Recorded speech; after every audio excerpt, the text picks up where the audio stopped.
Hey everyone, this is Nathan Broeckelman, and this is my internal and external publics um, presentation over USD 428, which is Great Bend, Kansas, and we'll be looking specifically at the district in general, but I work at the high school, so we'll kind of be looking at that.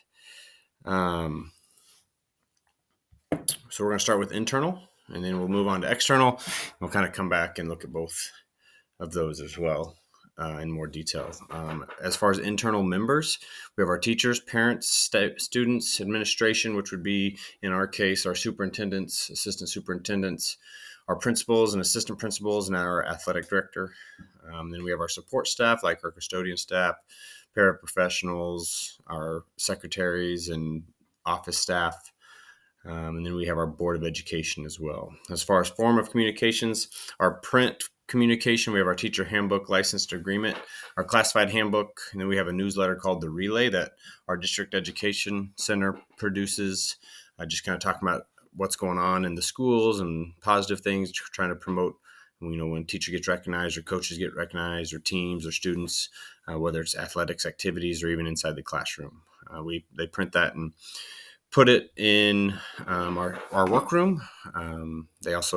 It'd be electronic as well as they email it out as well. As far as electronic goes, we have email, we have social media pages, we have our website with our calendar. In person, we have student-led conferences, open house, board meetings, assemblies, instruction, which would be in our classroom, IEP and SIT meetings, phone calls, and we have our daily collab, and then our faculty meetings, either at in-service or sometimes we have an early faculty meeting if there's something that they need to get across to us. As far as external communication, our members would be business partners, diverse community members, and our community groups. And some examples of those would be our rec center, our taxpayers, our American Legion and VFW. We have the League of Women Voters. We have a lot of different church groups, and our school is pretty heavily involved with the United Way. The United Way helps out our community quite a bit, as well as some of the church groups bringing in like Convoy of Hope at the beginning of the year for a big back to school giveaway, basically. As far as the forms of communication for external, again, our newsletter, The Relay, it's on print. It'd be under the print category. We have other flyers that get handed out. Our newspaper, we have two newspapers here in Great Bend. We have the Great Bend Tribune, which still has a printed copy.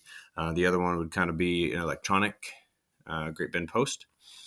Electronic-wise, we have email, social media, and our website.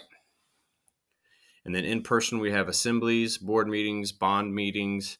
We have guest speakers come in, phone calls, and we have the business showcase. And that's one thing that was really cool, especially when I first moved to Great Bend. Every year at the beginning of the year, a bunch of our businesses come into our PAC Center, which is where our PE at the high school is. It's got 3 basketball courts, so it's a fairly big facility. And they come in and all different businesses come in, give giveaways, give business cards out, just to kind of show what kind of businesses are here in Great Bend. And, that's real useful, especially for teachers coming in that maybe aren't from the area, so they kind of can see what really, businesses that help promote and sponsor our school, but as well as where we can go to get things done that we need done, for whether it be auto mechanics or business, different food places or tax or accountants, banks, all different kinds of things. But it's pretty cool. I don't know, just really cool, especially if you're new to the school. As far as internal communication, the most common form of communication is electronic, since it is quick, easy, and can be responded to on a recipient's timetable. In-person would probably be the next most common, with meetings and conferences being useful tools when discussing issues and collaborating for solutions. Most internal communication prefers two-way, since there's usually problems that need solutions. There's not always problems, but a lot of times that's kind of what the communication is about. It's always good to try to, especially internally, checking in on others, when a sport does well or an activity does well, given that sponsor a quick positive email shout out can be useful too, but most time it's to address a problem. Most time we communicate the most about current and future success and well-being of each student and adult, engaging families, diverse community members, and school personnel to strengthen student learning, supporting school improvement. As far as external goes, um, once again, electronic is the most common form with the website and our online newspaper. The Great Bend Post does a great job of updating the community about what is happening in the schools, whether it's sport related, teacher related, activity related. They do a wonderful job of getting coverage.